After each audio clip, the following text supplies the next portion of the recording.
기독교의 명절 중에 가장 큰 명절을 이야기한다면 크리스마스와 부활절일 것입니다. 크리스마스가 없이는 예수님께 오신 성육신하시는 사건이 없다면 우리에게 구원이 없고, 그리고 만약에 부활절이 없다면 우리 죄 씻음에 대해서 확신이 있을 수가 없습니다. 그래서 우리 그리스도인들의 가장 귀한 명절로 이야기하면 크리스마스와 부활절입니다. 기독교는 도덕적이고 윤리적입니다. 그러나 기독교는 도덕과 윤리의 종교가 아닙니다. 기독교는 바로 부활의 종교입니다. 기독교는 착하게 살아라, 거짓말하지 말라, 정의롭게 살아라가 아닌 것입니다. 기독교는 예수님이 죽었다가 다시 살아났다는 것을 믿는 그러한 종교인 것입니다. 예수님께 다시 살아난 사건, 즉 부활을 믿는 자는 정직하게 살게 되어 있습니다. 부활을 믿는 자는 불의와 타협하지 않고 정의롭게 살게 되어 있습니다. 부활을 믿는 사람은 세상의 권력과 그리고 재물 그리고 어떤 세력과도 타협하지 않게 살게 되어 있습니다. 그래서 자연히 기독교는 도덕적이 되고 윤리적이 될 뿐인 것입니다. 기독교의 메시지의 핵심은 도덕이나 윤리가 아니라 부활입니다. 부활은 죽음에서 생명의 선언이고, 절망에서 소망의 선언이고, 현재에서 영혼의 선언이고, 지옥에서 천국의 선언인 것입니다. 기독교를 제외한 다른 모든 종교들도 인간의 영혼 불멸을 믿습니다. 또 그렇게 가르치고 있습니다. 그런데 오직 기독교만이 인간은 죽은 후에 다시 부활한다고 가르칩니다. 인간의 영혼 불멸 사상은 그 나름대로 납득이 가고 이성적인 그런 해답입니다만은, 인간이 죽었다가 다시 살아난다는 부활의 사상은 인간의 이성으로는 도저히 납득할 수 없는 그런 말씀인 것입니다. 그러나 2000년 전에 있었던 예수님의 부활 사건은 역사적이고 실제적인 사건입니다. 부활은 진리 가운데 가장 핵심되는 진리고, 또한 기독교의 이 신앙의 중심이 되고 원뿌리가 되는 것입니다. 오늘 성경을 읽은 말씀에 보면 사도 바울이 부활에 대한 말씀이 나와 있는데, 증명하려고 하는 것이 아니고 사실이라는 것을 말씀하고 있습니다. 성경은 귀납적이 아니라 연역적입니다. 귀납적이라는 것은 이러하기 때문에 결론이 난다, 이게 귀납적입니다. 그런데 연역적은 결론이 이렇다, 그리고 설명해 주는 것이에요. 그래서 창세기 1장 1절에 보면 천지에 하나님이 천지를 창조하시니라, 이렇기 때문에 했는 것이 아니라 하나님께서 무조건 천지는 하나님 말씀으로 창조한 것이라. 요한일서 1장 1절에 보면 태초부터 있는 생명의 말씀에 관하여는 우리가 들은 바요, 눈으로 본 바요, 주목하고 우리 손으로 만진 바라, 이것으로 끝이요, 설명이 따로 없는 것이요. 태초의 천지를 하나님 창조하셨습니다. 태초의 생명의 말씀에 대해 보고 만졌다는 것이요, 사실에 대해서 더 이상 다른 말이 없는 것이요. 성도는 부활은 엄연한 사실입니다.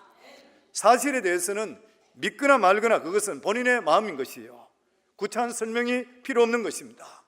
예수님은 2000년 전에 죽으셨던 예수님이 다시 부활하셨습니다. 그런데 2000년이 지난 지금 오늘날 많은 성도들이 부활에 대해서 확신을 갖지 못하고 신앙생활하는 경우들이 많이 있습니다. 그러나 부활에 대해서 확신을 갖지 못하면 기독교의 복음의 핵심을 아직 이해하지 못하는 것이요, 기독교 복음의 핵심은 예수 그리스도의 십자가상의 죽음과 부활입니다. 부활은 역사적인 사건입니다. 우리 신앙에서 가장 중요한 것이 무엇입니까? 사실입니다. 팩트지요. 우리가 믿는 것은 사실에 기초해서 믿는 것이요, 무엇보다도 역사적인 것인가, 역사적으로 입증할 수가 있는 것인가. 예수님은 다시 살아나신 부활은 역사적인 사실입니다. 주님은 2000년 전 금요일 날 아침 9시에 십자가에 못 박혀 달리셨다가 6시간 후 오후 3시경에 운명하셨습니다. 그리고 아리마대 요셉이 새로 판 그 무덤에 들어가셔서 토요일 하루를 지내시고 주일날 오늘 아침 일찍이 부활하셨습니다. 수많은 증인들이 있습니다. 이것은 신학자들의 토론이 될 수가 없는 것입니다. 눈으로 보고 손으로 만진 사실인 것입니다. 그런데 사람들은 상식적으로 이해가 되지가 않으니까 사실보다 추상적으로 믿으려고 합니다.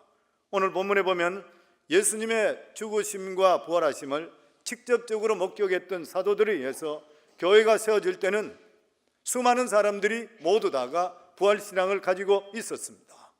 그런데 시간이 지나면서 고린도 성도들 간에 이 그리스도의 부활에 대해서 의심을 가지는 사람들이 생기기 시작했습니다. 그래서 사도 바울은 고린도 성도들에게 이렇게 편지를 보냅니다. 그리스도께 죽은 자 가운데 다시 살아나셨다 전파되었거늘 너희 중에서 어떤 이들은 어찌하여 죽은 자 가운데 부활이 없다 하느냐. 만일 죽은 자 가운데 부활이 없으면 그리스도도 다시 살지 못하셨으리라. 바울은 부활이야말로 복음의 핵심이요, 만약 이것을 놓치게 된다면 결국 그들의 신앙이 헛된 것이 될 수밖에 없다고 강하게 주의를 주고 있습니다. 사도 바울이 그리스도의 육체의 부활을 이처럼 강하게 주장하는 이유가 어디에 있는 것인가요? 그 당시 고린도 교회에, 오늘날도 마찬가지입니다마는 어려운 철학이 들어오면서 복음이 메말라 죽어가고 있었던 것이에요. 그 당시에 들어왔던 철학이 헬라 철학입니다. 헬라 철학의 특징은 영혼은 선하고 육신은 추하다, 이렇게 가르쳤습니다. 그리고 그 당시 사람들에게 부활을 자꾸만 영적으로만 해석하려고 하는 것이요, 다시 말하면 예수 그리스도의 부활은 반드시 그가 죽었다가 살아났다는 것을 말하기보다는 그 정신을 우리가 계승하는 것이 좋다, 이렇게 이야기했던 것이요. 그랬을 때 사도 바울은 헬라 철학화되어 가고 있는 기독교는 완전히 죽을 수가 있다는 것이요, 결국 그들이 이 부활이 실제로 일어났느냐 아니냐 중요한 것이 아니라 그 의미가 중요하다, 이 말은 실제적으로 사실에 대한 바탕을 두지를 않았던 것이요, 의미만 강조하는 것이요. 이게 오늘날도 마찬가지입니다. 성령 받지 못한 목회자들, 성령 받지 못한 그러한 성도들은 의미에 대해서 중요하게 생각하는 것이요. 그런데 사도 바울은 지금 무슨 말합니까? 무슨 말하고 있느냐? 예수님은 부활하셨다. 이 부활을 목격한 사람이 500이나 넘고 지금도 태반이나 살아있다. 오늘 3절에서 6절 말씀입니다.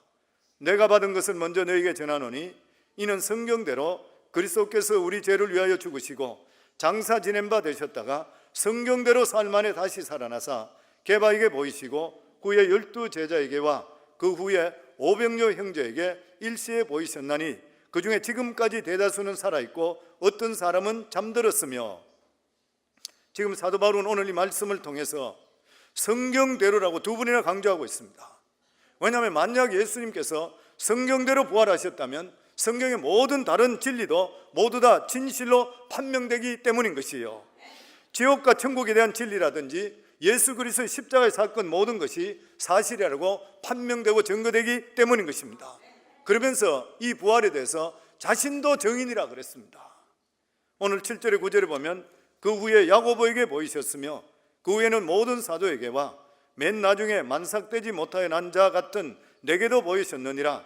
나는 사도 중에 가장 작은 자라 나는 하나님의 교회를 박해하였으므로 사도라 칭함을 받기를 감당하지 못할 자니라. 사도 바울은 기독교를 혐오했습니다.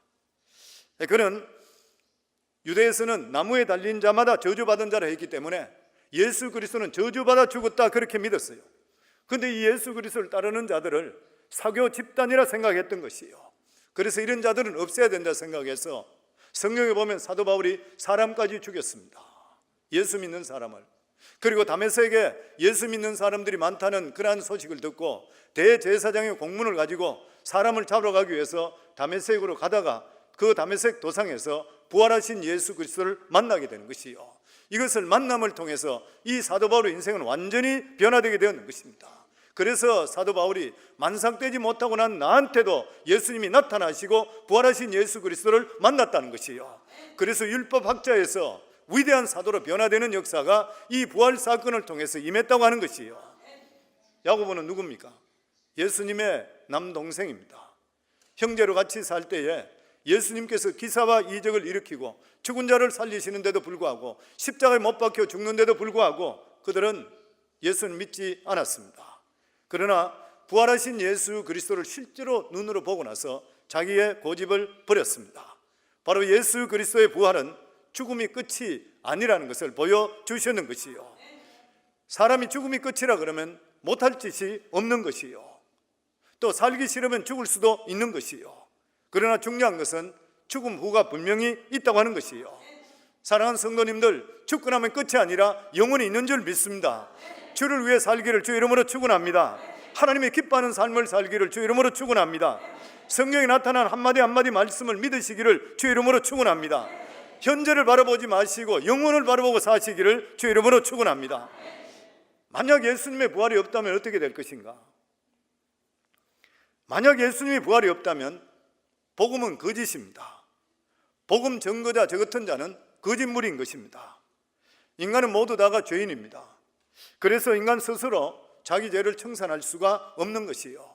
그래서 이 세상에 수많은 종교 지도자들이 있었고 그들이 진리를 말한다 했지만 결과적으로 자기들은 죽고 죄값으로 죽어버리고 다시 살아나지를 못했던 것이요. 근데 오직 예수 그리스도만이 십자가에 인간의 모든 죄를 짊어지시고 운명하신 후에 무덤 속에 들어가셨습니다.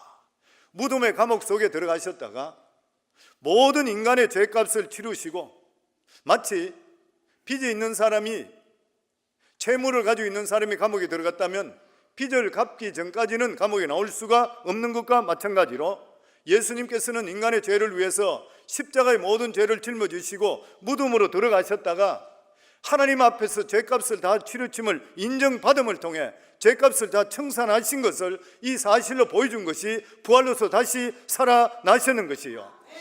만약 예수님께서 죽음의 무덤에서 나오시지 못했더라면 인간의 죄를 청산하지 못했다는 것이요. 그렇다면 소위 예수 믿는 사람 그리고 예수를 가르치는 사람은 이 세계에서 가장 불행한 존재인 것이요. 그래서 사도 바울은 고린도서 15장 19절에 보면 만일 그리스도 안에서 바라는 우리의 바라는 것이 다만 이생뿐이면 모든 사람 가운데 우리가 더욱 불쌍한 자라. 예수 믿는 사람들은 영생을 바라보면서 이생의 자랑 그리고 또한 안목의 정욕, 육신의 정욕 이런 것들과 피나게 싸움을 벌입니다. 그리고 쾌락을 절제하는 것이죠. 하고 싶은 일도 하지 못하는 것이요. 그런데 만약에 이렇게 절제했다 하더라도 나중에 가서 아무런 보장과 대가가 없다면 이상 불쌍한 사람은 없는 것이요. 우리가 죽음으로 그냥 끝나버린다면 사후에 눈물과 근심과 고통과 이별도 없는 그곳에서 주님과 영원히 산다는 보장이 없다면 이 땅에서 어렵게 살 이유가 없는 것이요. 오늘날 주일날 이렇게 하나님께 나와서 물질 드리고 시간 드리고 이렇게 나와 있을 필요가 없는 것이요. 그런데 예수님께서는 2000년 전에 사망 권세 깨뜨리시고 다시 사셨습니다. 무덤에서 나오셨는 것이요. 한마디로 예수님은 하나님 앞에서 우리 인류의 모든 죄를 청산하시는 것입니다. 그렇기 때문에 우리는 부활을 통해서 죄악의 사슬을 예수님께서 끊어진 것을 확정하시는 것이요. 우리 모두 다 저주와 죽음에서 해방되었는 것이요. 우리 모두 얽매인 곳에서 해방이 되었는 것입니다.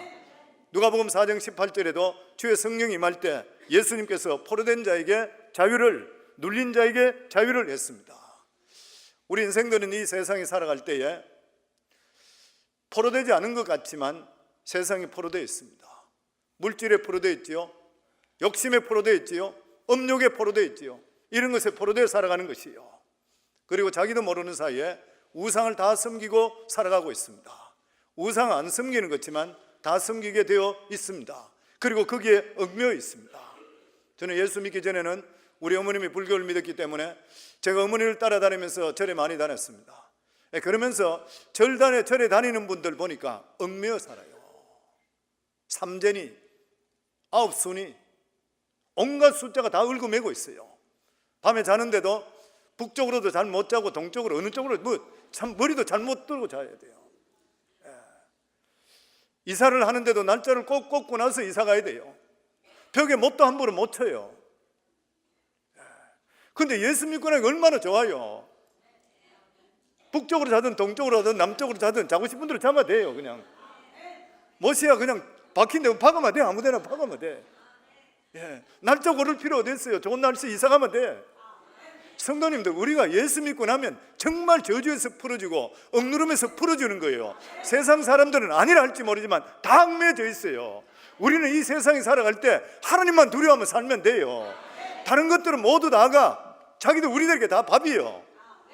아멘.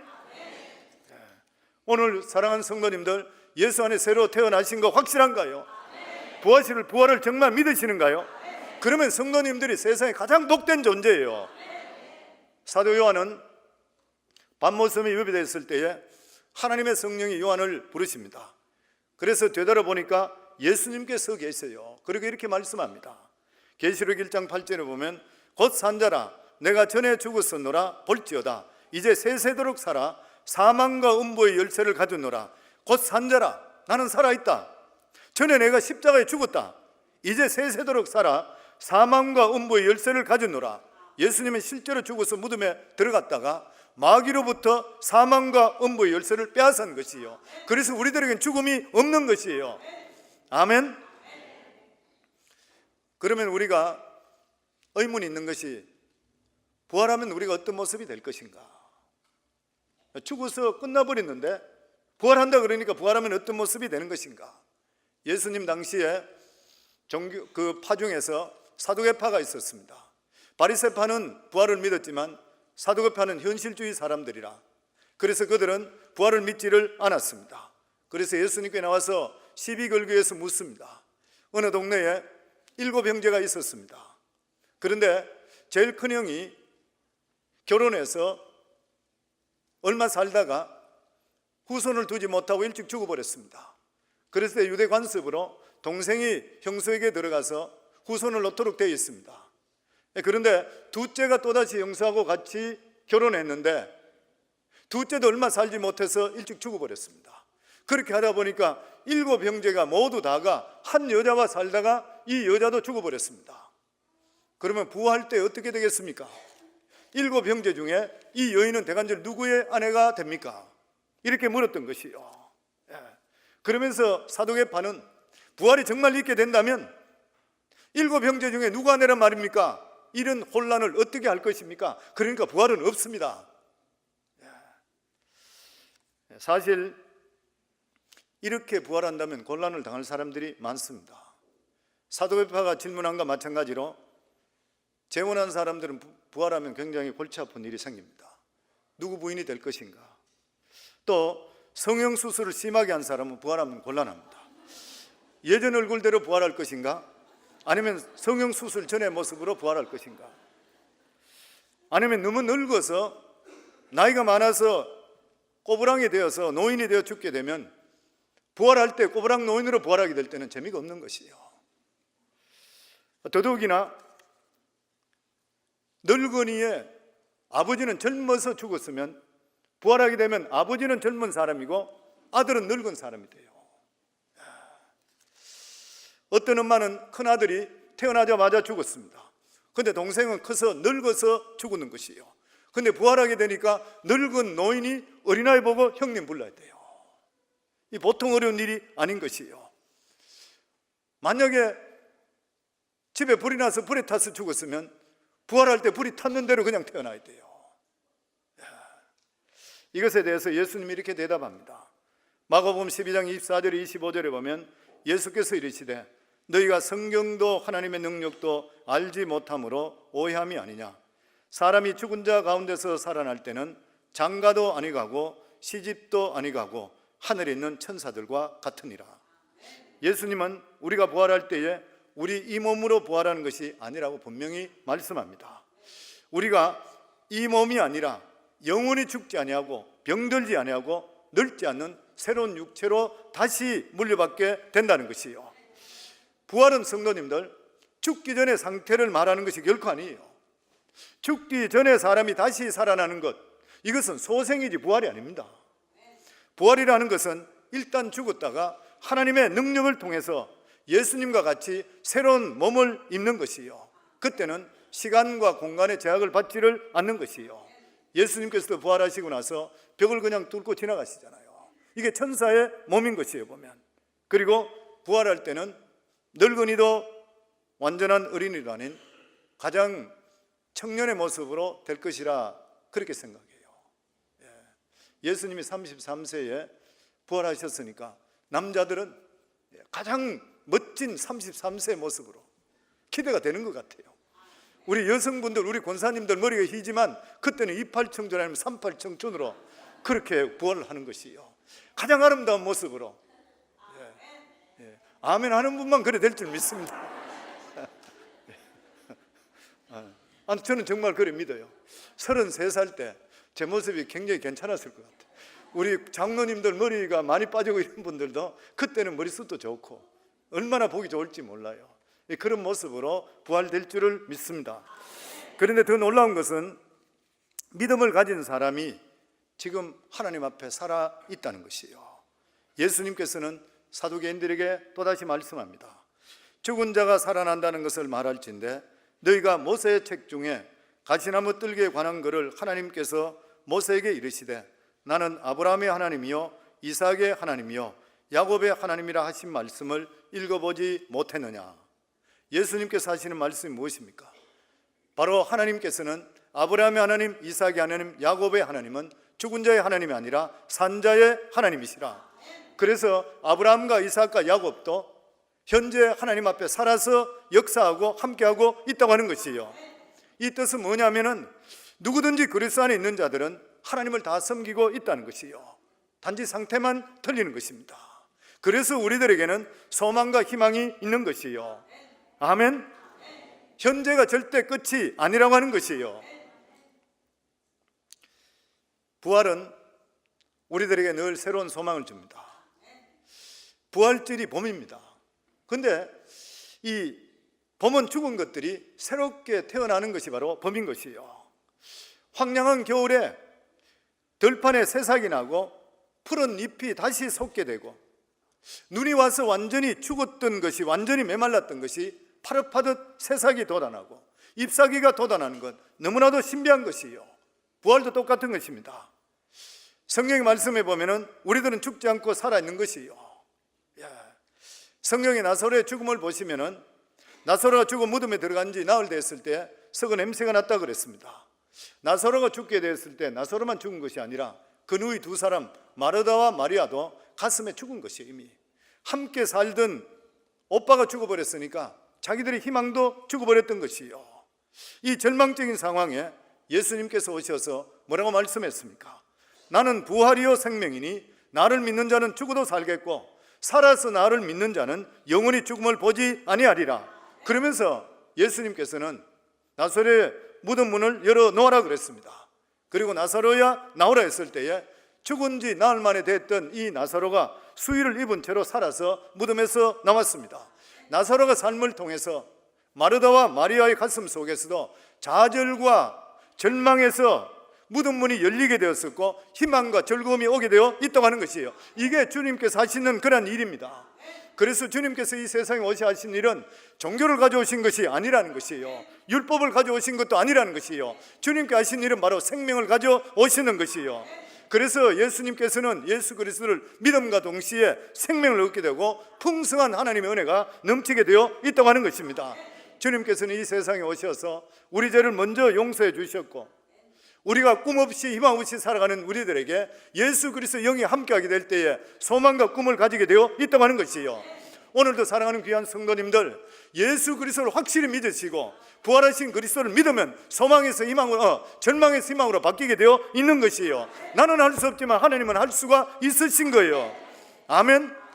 그래서 우리 예수 믿는 사람은 어떤 경우 속에서도 주님께서는 죽으셨다가 살아나신 그 능력의 손길로 우리 속에 함께하기 때문에 예수를 믿는 그 순간부터 우리 삶은 변화되게 되어 있다고 하는 것입니다. 수많은 알코올 중독자들, 마약자들, 인생을 낭비한 홈리스 피플들, 이러한 사람들이 예수 그리스도만 영접하게 될 때 그때부터 새로운 꿈을 가지게 되고 새로운 환상과 소망을 가지고 힘차게 살아갈 수 있게 된다고 하는 것이에요. 저도 목회하며 지금 약 한 18, 19년 정도 목회해서 깨어질 뻔했던 그러한 가정들이 그리고 개인들이 수도 없이 소생하는 것을 보았습니다. 우리는 어떤 처지에 있다 하더라도 지금 부활하신 예수 그리스도께만 나오게 된다면 소망이 주어지게 되어 있고 새로운 생명이 주어지게 되어 있는 것이에요. 왜냐하면 예수님이 부활이고 생명이기 때문인 것이에요. 고린도서 5장 17절에 보면 그런즉 누구든지 그리스도 안에 있으면 새로운 피조물이라 이전 것은 지나갔으니 보라 새 것이 되었도다. 주님은 사망 권세 깨뜨리시고 부활하셨습니다. 우리에게 새로운 생명을 주셨는 것이요, 우리는 영원히 살게 되어 있는 것이요. 그래서 이 세상 살아갈 때도 어려움이나 힘든 일이나 좌절이 있을 때마다 주님께 맡기시고 기도하는 순간부터 새로운 역사가 임한다는 것을 믿으시고 절망하지 마시고 희망 속에 살 수 있기를 주의 이름으로 축원합니다.